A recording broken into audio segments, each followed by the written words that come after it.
More than 9 years after Stranger Things first premiered, the story is finally approaching its grand finale in Season 5.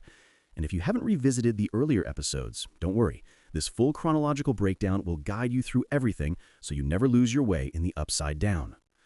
The series is famous for its heavy 80s nostalgia, but the story actually begins decades earlier, back in the 1950s. It starts with Victor Creel, who moved his family to Hawkins, Indiana, only to be accused of brutally murdering them. Victor insisted he was innocent. He claimed a demon had attacked them. According to him, the family enjoyed one peaceful month in their new home before everything took a horrifying turn. But the truth was even darker. Victor's son Henry hadn't been a victim. He had been the killer. The family had moved from Nevada because Henry was already deeply troubled, though troubled barely described him. Henry despised humanity, and moving only intensified his darkness. As he grew older, he developed frightening psychic abilities that allowed him to create terrifying visions, tormenting his family from the inside out. Though his father believed Henry had died, he had actually slipped into a brief coma. When he woke up, government agents took him to Hawkins National Laboratory. There, Dr. Martin Brenner labeled him 1, making him the first child in a long-term government experiment. Brenner implanted a device in Henry's neck to suppress his dangerous powers, but that didn't stop him from trying to replicate those abilities in other children. Over the years, Brenner abducted or exploited at least 17 more children. One of them was a baby girl born in 1971, the daughter of a woman unknowingly involved in the CIA's MK-Ultra program. That baby would become 11. In 1979, Henry, now pretending to be an orderly, manipulated 11 into removing the device that suppressed his powers. Once freed, he murdered every other test subject in the lab and tried to convince 11 to join him. Instead, she fought back, using her abilities to banish him into another dimension. The effort left her partially memoryless, while Henry transformed into the creature we now know as Vecna. Years later, in 1983, Hawkins' lab made psychic contact with a monstrous being from the other dimension. That contact opened a gateway beneath the facility. On that same night, 12-year-old Will Byers encountered the creature on his way home from a Dungeons & Dragons session. The monster dragged him into the alternate world. Will's mother, Joyce, immediately reported him missing to Police Chief Jim Hopper. Hopper, a man who preferred simple, quiet mornings, slowly realized there was something deeply unnatural happening in Hawkins. Joyce started receiving eerie calls she believed came from Will. Lights around her house began flickering in strange patterns, convincing her that her son was trying to communicate through electricity.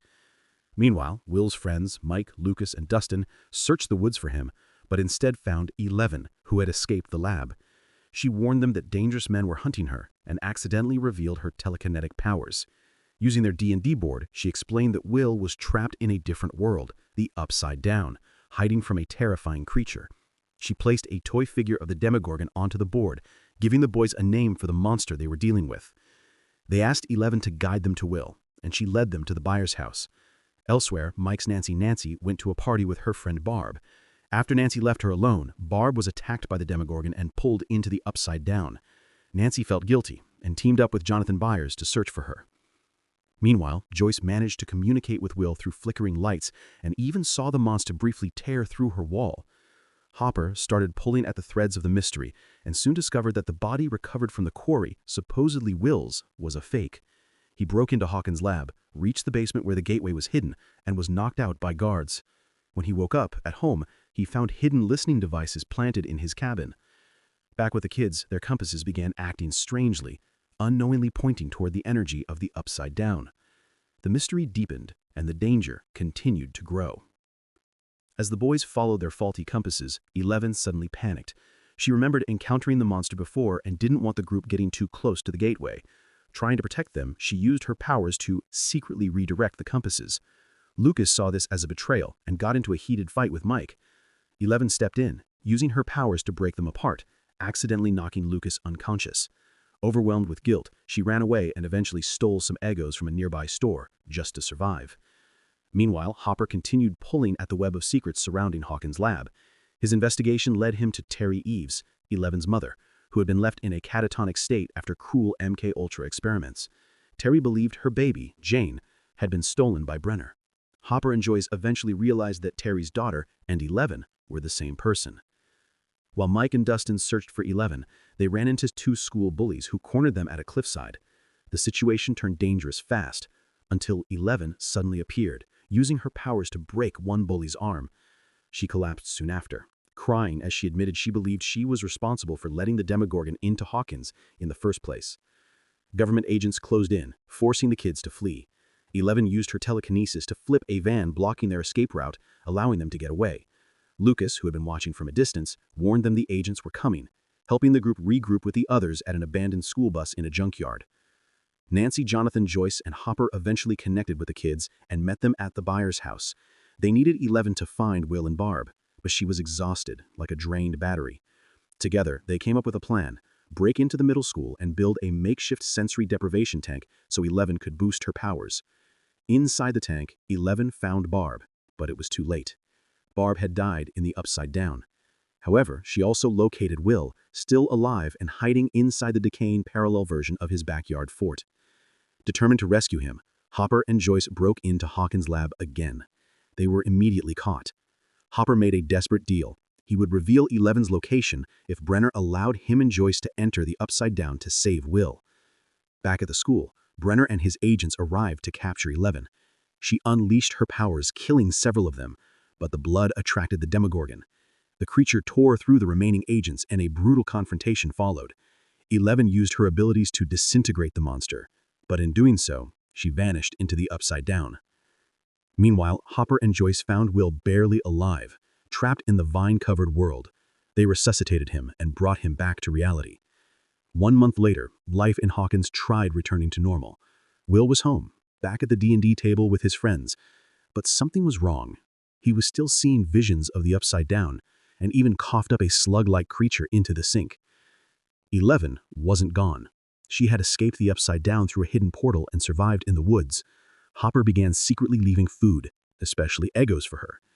Eventually, he found her and offered her home, a small, isolated cabin where she would be safe, as long as she never left. Hopper tried his best to give 11 a normal life, but she was restless and lonely. She missed Mike deeply. Thinking he had moved on with a new girl named Max, 11 secretly left the cabin to look for him, but stopped herself from revealing she was alive. Meanwhile, Hopper wasn't convinced the lab's new director, Dr. Owens, had everything under control. Strange signs, especially acres of rotting pumpkin fields, hinted that the Upside Down was leaking into Hawkins again. Life around town continued to evolve. Joyce started dating Bob Nubby. Max transferred to the boys' school, instantly catching Lucas and Dustin's attention. And a conspiracy theorist named Murray suspected a girl with psychic powers was hiding somewhere in Hawkins. Joyce took Will back to Dr. Owens, whose professional diagnosis was that Will was suffering from PTSD. But Will's episodes were intensifying, and it was clear something darker was at work inside him. Dustin, meanwhile, discovered a small, slimy creature in his trash can, a creature he named Dart. He had no idea it was a baby Demogorgon. When Will heard Dart's distinctive screech, he immediately recognized it as a sound from the Upside Down.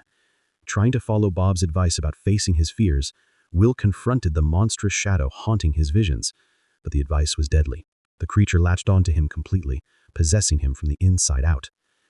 At the cabin, 11 argued with Hopper for keeping her locked away. Their fight escalated and she lost control, telekinetically shattering windows and furniture. While cleaning the mess, she found hidden documents about her mother, sparking a journey to discover where she truly came from. Her search led her back to Terry Eves, and during their psychic connection, 11 saw flashes of her mother's past, including the moment Terry was tortured into a permanent catatonic state. 11 also glimpsed another girl from the lab, one with similar abilities. Everything in Hawkins was beginning to unravel, and the darkness of the Upside Down was preparing to break through once more.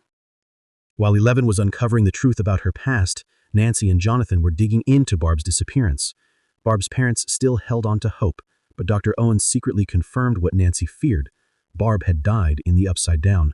Owens insisted the truth had to remain hidden, claiming that revealing it could create even more danger, especially if foreign enemies learned the truth about Hawkins' lab.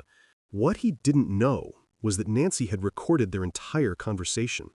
She and Jonathan took the tape to Murray, who convinced them to water down the story so newspapers would publish it.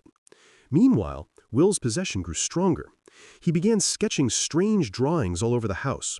At first, they seemed meaningless, but Bob, a puzzle enthusiast and lifelong Hawkins resident, recognized a pattern.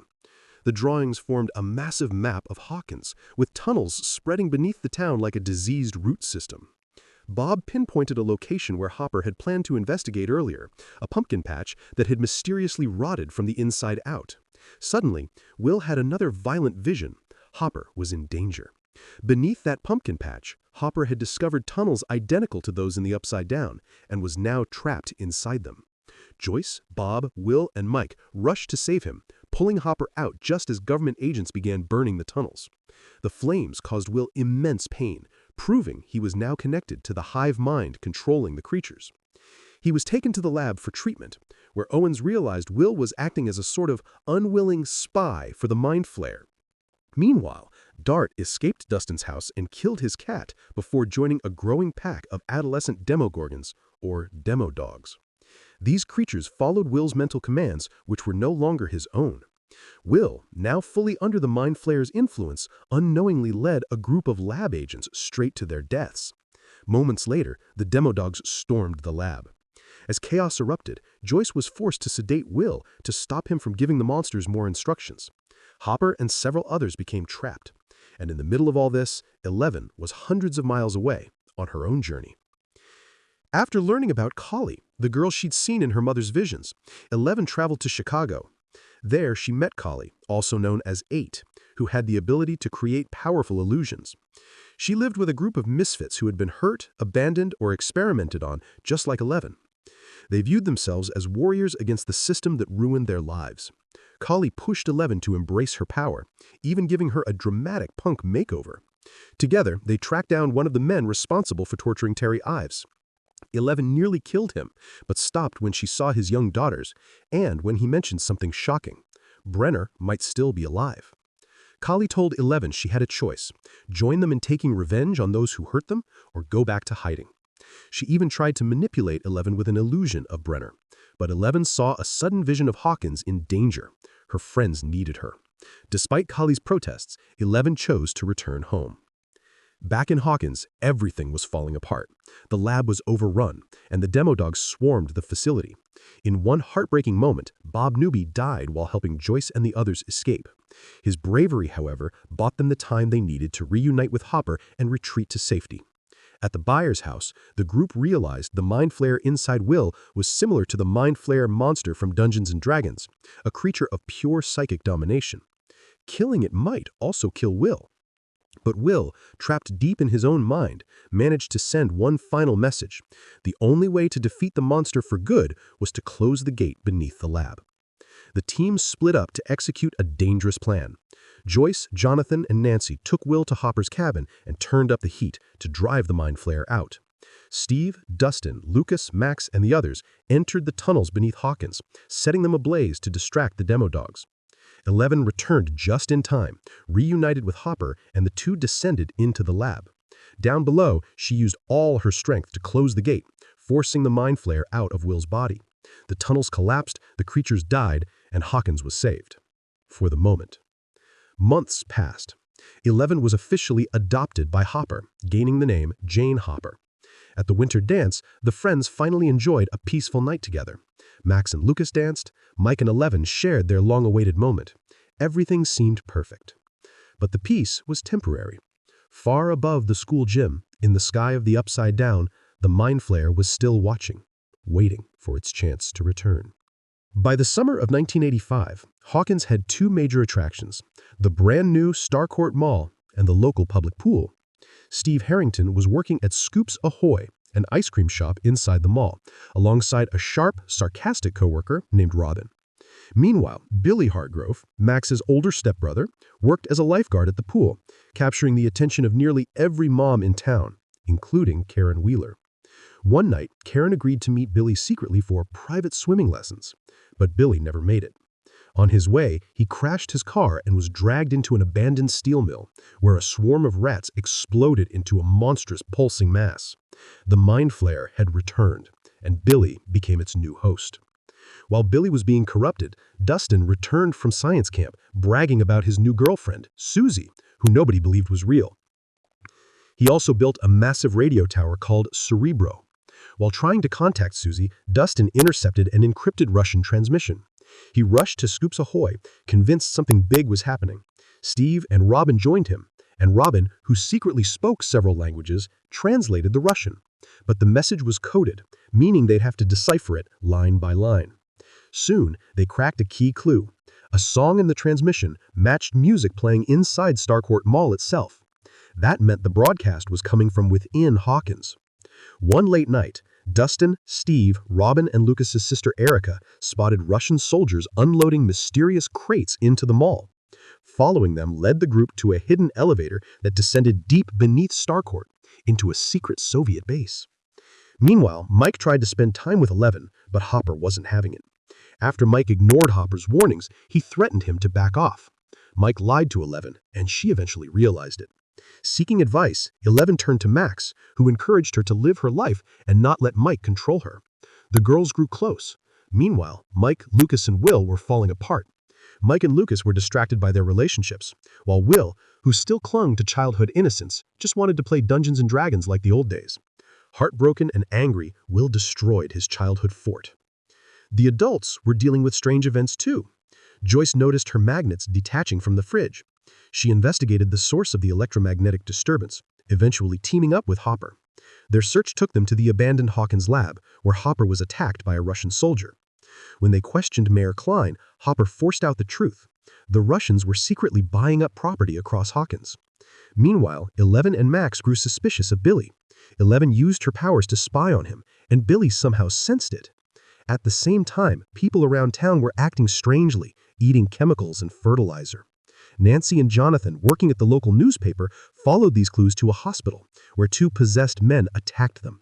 After Nancy and Jonathan fought them off, the men's bodies grotesquely melted and fused into one massive creature, a harbinger of the Mind Flayer's return. Eleven confronted the monster, using her powers to force it back, and then searched Billy's mind. Inside Billy's memories, she saw the truth. The Mind Flayer had rebuilt itself using human hosts, and its goal was simple: kill Eleven. Knowing where Eleven was, the Mind Flayer sent its enormous new body, built from melted, fused townspeople, to attack Hopper's cabin. Eleven fought it off, but a piece of the creature embedded in her leg. The wound festered, and Eleven's powers began to weaken. At the same time, Hopper and Joyce forced Mayor Klein to reveal the truth about Starcourt. The mall was a front for a Russian operation attempting to reopen the gate beneath Hawkins. Hopper and Joyce then kidnapped a Russian scientist named Alexei, who knew everything about the project. With the help of Murray, the conspiracy theorist, they uncovered the Soviets' entire plan. Underground, Steve, Robin, Dustin, and Erica were trapped in the Soviet base. They scrambled to escape hordes of Russian soldiers while deciphering maps and codes. During this escape, Robin confessed to Steve that she was gay, deepening their friendship. Meanwhile, Hopper and Joyce headed to Starcourt, ready to end the Russian operation for good.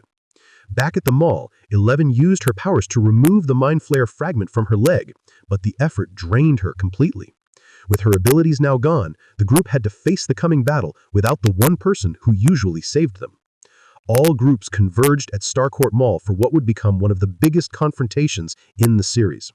Hopper, Joyce, and Murray descended into the Soviet base to shut down the machine keeping the gate open. Dustin guided them through the complex using Cerebro. Above ground, the kids armed themselves with fireworks to draw the Mind Flayer away from Eleven. As the monster closed in, Billy, still possessed, arrived to finish Eleven for once and for all. But Eleven tapped into Billy's humanity, showing him memories of his mother. Billy broke free from the Mind Flayer's control long enough to sacrifice himself, saving Eleven's life in the process. In the base below, Hopper became trapped near the gate-opening machine. With no other choice, he nodded to Joyce, silently telling her to turn the keys. She activated the shutdown sequence, destroying the machine in a blast that appeared to kill Hopper instantly. The Mind Flayer died, the base collapsed, and the battle was over. Owens and the U.S. military arrived to manage the fallout, and the whole event was covered up. Starcourt Mall shut down permanently. Grieving and powerless, Eleven moved to California with the Byers family. Mike promised to visit, and the group shared emotional goodbyes, believing Hopper was gone forever. But somewhere far away, in a Russian prison, guards referred to one inmate only as the American. and deep inside the cells, a captive Demogorgon awaited its next victim. Months after Starcourt, life in Hawkins was falling apart. Mike, Dustin, and Lucas had entered high school, each heading in different directions. Dustin and Mike joined the Hellfire Club, a Dungeons & Dragons group led by metalhead Eddie Munson. Lucas, tired of being bullied, joined the basketball team instead. Max, still traumatized by Billy's death, shut herself off emotionally, barely speaking to her friends. Eddie, meanwhile, dealt drugs on the side. One of his customers was Chrissy Cunningham, a popular cheerleader secretly struggling with emotional abuse at home. Chrissy began seeing terrifying visions: the Creel house, spiders crawling across the walls, and the disfigured figure of her grandfather's clock. She sought Eddie out for help, but when Eddie stepped away for a moment, Chrissy suddenly froze, trapped in her mind. In the real world, Eddie watched in horror as an invisible force lifted her into the air and snapped her bones. Her death opened a new gate to the Upside Down, and Eddie became the town's prime suspect. Jason, Chrissy's boyfriend, led the basketball team on a town-wide manhunt for Eddie. Lucas joined them at first, hoping to protect his friends, but when he realized they were being manipulated by fear, he broke away. Meanwhile, Dustin and the others helped Eddie hide while they tried to figure out what had killed Chrissy. They had their answer soon enough. The killer was the being known as Vecna, the same Henry Creel who Eleven banished decades earlier, now transformed into a powerful psychic monster. Vecna targeted teenagers who carried deep trauma. After Chrissy, he soon claimed two more victims, Fred and Patrick. Max realized she had the same symptoms: nightmares, headaches, visions, and the sound of that chiming grandfather clock. She wrote letters to everyone she cared about, including Billy, assuming she was next. At the same time, far across the world, Hopper was alive. He had survived the Starcourt explosion, but was captured by Soviet soldiers and thrown into a brutal labor camp in Kamchatka. Joyce received a mysterious package containing one of Hopper's old prison uniforms and a code from a guard claiming Hopper was still alive. She and Murray flew to Alaska to deliver ransom money, only to be betrayed by a con artist named Yuri, who tried to turn them over to the Russians. Joyce and Murray fought back, crash-landed his plane, and forced him to take them to Russia. There, Murray impersonated Yuri to infiltrate the prison, and with Joyce's help, they rescued Hopper during a deadly battle against a captive Demogorgon. Back in Hawkins, the kids discovered that Vecna's curse could be broken by music, specifically by playing a victim's favorite song. When Vecna finally targeted Max, the group blasted, running up that hill into her headphones, pulling her back at the last moment. But Max remained on his list. Meanwhile, Mike visited Eleven in California, only to arrive during one of the worst days of her life. Bullied relentlessly at school, she eventually struck back at one tormentor, Angela, hitting her in the face with a roller skate. Police arrested her, but Dr. Owens intervened and took Eleven to a secret facility in the Nevada desert. There, she was reunited with Brenner, who revealed he was still alive. Together, they began rebuilding Eleven's powers inside a massive sensory tank called Nina. Through painful memories, Eleven relived everything that happened with Henry and eventually rediscovered her strength. Back in Hawkins, Nancy, Robin, Steve, Dustin, Lucas, and Erica slowly uncovered more pieces of Vecna's plan. They realized each murder opened a new gate, and once 4 gates were open, Vecna could merge the Upside Down with Hawkins. Eddie led them to Lover's Lake, where another gate was discovered underwater. When Steve was dragged through it, the others followed him into the Upside Down. There, Vecna captured Nancy and showed her his grand vision: Hawkins destroyed, taken over completely by the Upside Down. With Nancy's warning, the group devised a bold plan. Max would act as bait, intentionally letting Vecna target her. Lucas and Erica would protect her physically. Steve, Nancy, and Robin would infiltrate the Creel house inside the Upside Down and attack Vecna's body while he was vulnerable. Eddie and Dustin would distract the Upside Down's bat creatures with Eddie's guitar, a final, unforgettable performance of Master of Puppets. In Nevada, Eleven realized she could use Nina to piggyback into Max's mind to fight Vecna. But Brenner refused to let her leave, insisting she wasn't ready. Before he could stop her, Colonel Sullivan's forces stormed the facility, shooting Brenner and attempting to kill 11. Mike, Will, Jonathan, and Argyle arrived just in time to help 11 escape. She used her powers to crush a helicopter, proving she had fully regained her strength. The final battle began. Max sat in the Creel house ready to face Vecna. As she drifted into his realm, Lucas remained by her side. But Jason suddenly burst in, convinced Lucas was sacrificing Max for a satanic ritual. A fight broke out. Jason destroyed Max's Walkman, leaving her defenseless. Vecna seized her immediately. Inside Max's mind, 11 confronted Vecna in an intense psychic showdown. She began to lose, until Mike confessed his love for her, giving her the emotional anchor she needed. She broke Vecna's control, but not in time. Max's limbs snapped, her eyes rolled back, and her heart stopped. Vecna had achieved his 4th kill. But while Vecna was weakened, Nancy, Steve, and Robin torched his real body with Molotov cocktails and a shotgun blast. Vecna fell from the window, but his body vanished. He was wounded, but alive. 11 refused to let Max die. She reached into her mind and restarted her heart. Max lived, but slipped into a coma she never woke from. The damage was done.